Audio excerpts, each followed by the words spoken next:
shows that our problems are succumb to our unexpected, and this used freely that.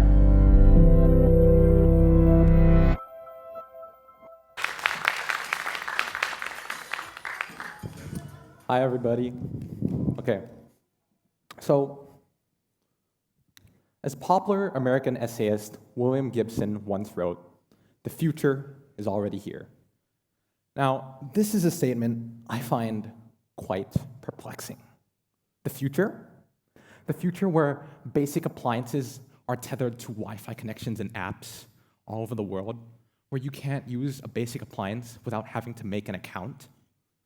Well, the truth is that the world is currently in a state where we're obsessed. There's a mass hysteria going on with techification, which is a strange word, but basically, we're obsessed with technology. And if your smart toaster is claiming that it's better than an ordinary toaster, but can't make toast without you having to sign up for an account and have a Wi-Fi connection, then I'd say society is pretty toast.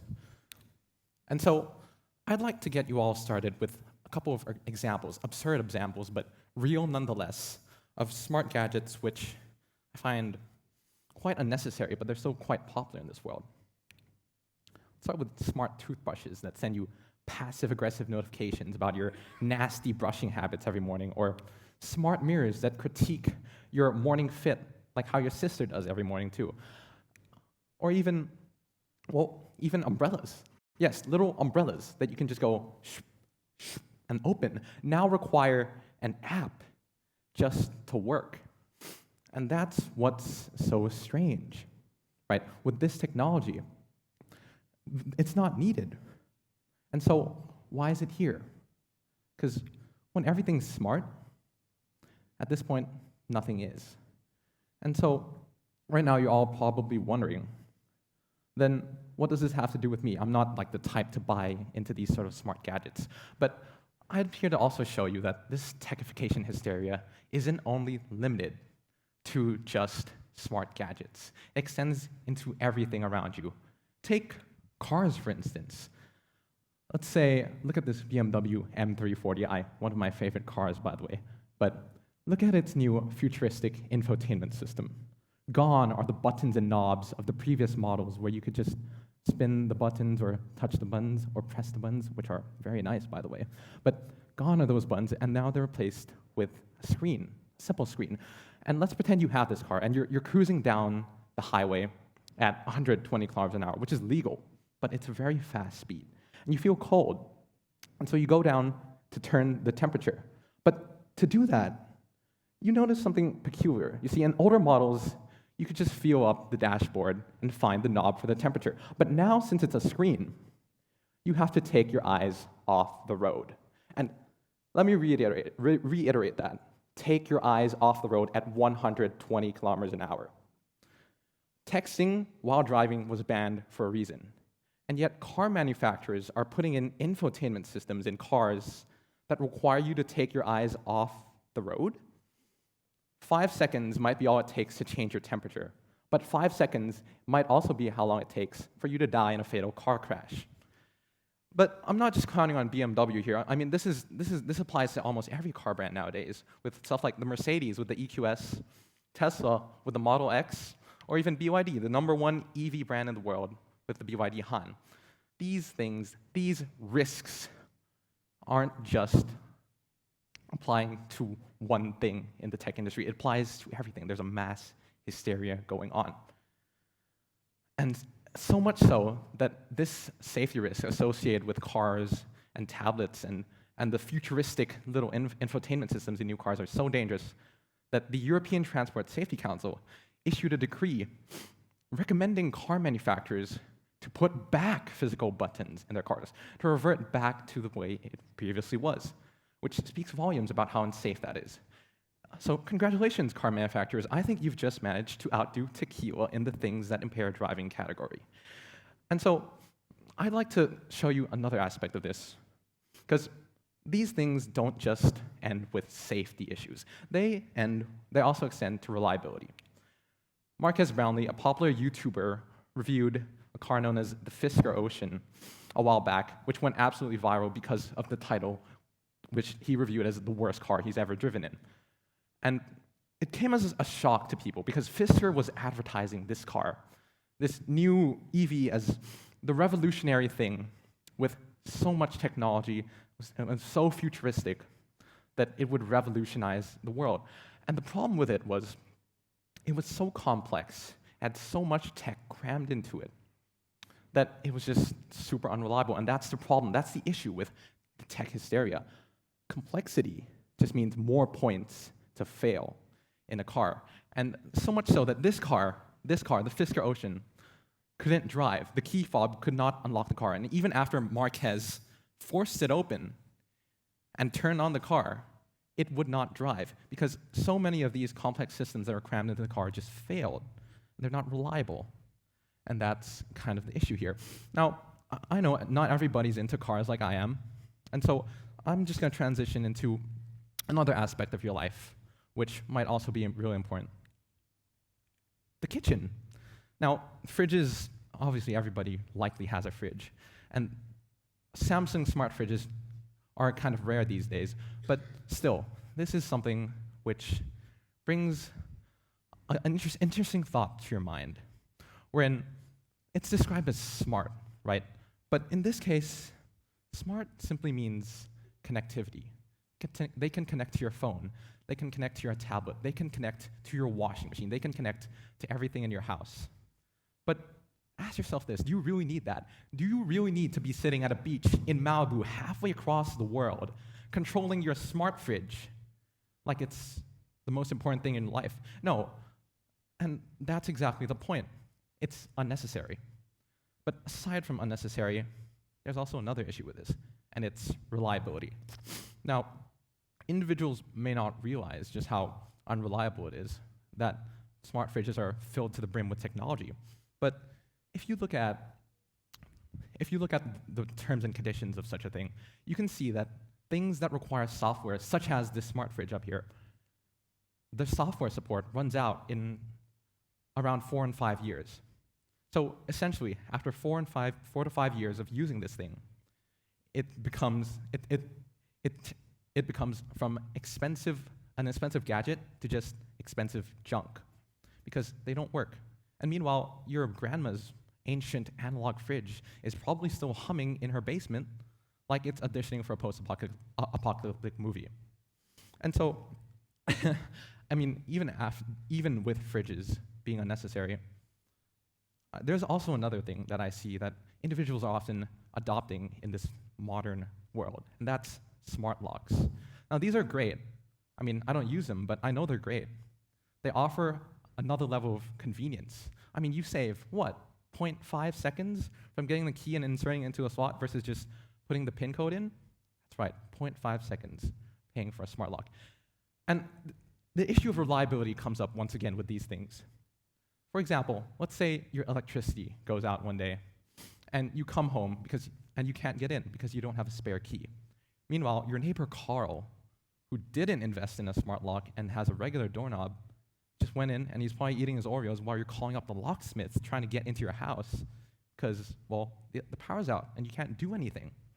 And so now that you have a good grasp of kind of how unnecessary and how kind of stupid this mass hysteria with technology is, I'd like to transition into a more serious thing and talk about why. Why are companies trying to adopt this techification and why everything wants to be smart? And to be quite honest, it's quite simple. Boom, capitalism. You learn about this APU world and every single subject. Everything relates back to capitalism, especially this though. And as Cambridge defines it, capitalism motivates individuals to do stuff for personal gain. It's human nature, of course, like we're all selfish, and I understand that. But it's different when it comes to technology, because companies now have kind of mastered the art of turning basic necessity into luxury commodity. Like a $30 knife could become a $300 knife just through the simple addition of a gyroscope, accelerometer, and some software on your phone to make it smart. And that's really the issue here, because companies are just inventing smart gadgets not to help people, but to just convince people that it will help them and gain more money from that. And so what you need to learn is that companies, they're not after innovation. They're after exploitation of your money. And really, I mean, we can't really blame them because it's a business practice. So every locked ecosystem, Apple, every needless software subscription, Adobe, and everything that companies do to try and get you locked in their market, it's all just because they want money.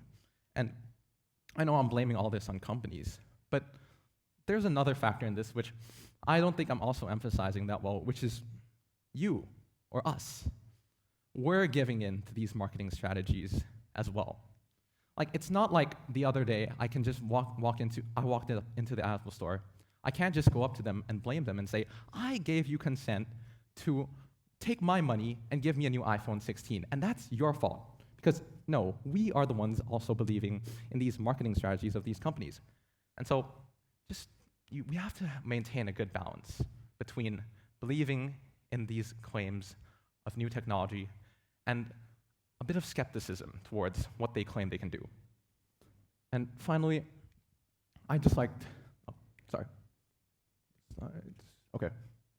Finally, there's the so what factor. So what if we're dependent on technology? I mean, yeah, sure. All of your personal data is in a cloud. You're tethered to apps, Wi-Fi, everything. You're tethered to the internet. And when some server halfway across the world decides that it's had enough, then we're kind of kaput, gone. You're left with nothing because you're so dependent on technology. That's the thing, right? It's all about dependence. Humans used to be independent, but I think after this mass hysteria with techification, we've kind of grown slightly addicted to our phones, which, I mean, obviously we all start to realize, but it's crazy. But even aside from that, with companies releasing new products day in and day out that likely don't do anything, I'd like to all just leave you with a simple questioning. What is engineering? Now, I know it's not that closely related to smart gadgets, but it's quite related to innovation. And if I'm going to be quite frank, companies aren't innovating. Because what they release don't really help people. Engineering shouldn't be about finding a one-size-fits-all solution, a versatile thing that can do everything. It should not be about making a mobile phone that can connect to your smart fridge, your washing machine, your toaster, your hairdryer, and everything in this world. Engineering should be about three things: reliability, efficiency, and effectiveness. And that kind of sums it up, because if we look deeper, if we look into the unexpected meaning of the term engineering, we often find that the simplest idea, the simple fact that the simplest innovations and the simplest ideas often are the best, the most efficient, the most reliable, and also, surprisingly, the most effective. Because they work most of the time, they work all of the time, versus when you have a smartphone with 2 billion CPU and 2 billion cores in it that can go out anytime one of those cores fail. And so I'd like to just leave you all with these three things. Explore the open sky of possibilities in this world, because there's a multitude of tech out there that you can all just go and explore. It's not just limited to, like phones and laptops. There are unprecedented views which people don't often explore in this world. And quite frankly, I'm kind of bored of all the tech, the same tech that's being released by every single company nowadays, because they're all the same. They're all just cash grabs for money. And also innovate, which I know you might be saying all the companies now are innovating. But that's the thing, they're not, because they're only putting in innovations into places where you don't need it. I'm telling you to innovate where you think it can make a difference, where and when it can be used properly. And finally, simplify. Because, of course, the world is already so complex as it is. So just live simply. And I hope that after all this mass hysteria with future tech and all this ridiculous nonsense about smart gadgets dies down, that one day I can walk into my kitchen at 2 a.m. parched for water and not have to argue with an updating smart fridge like it was a hostage situation. Thank you, everybody.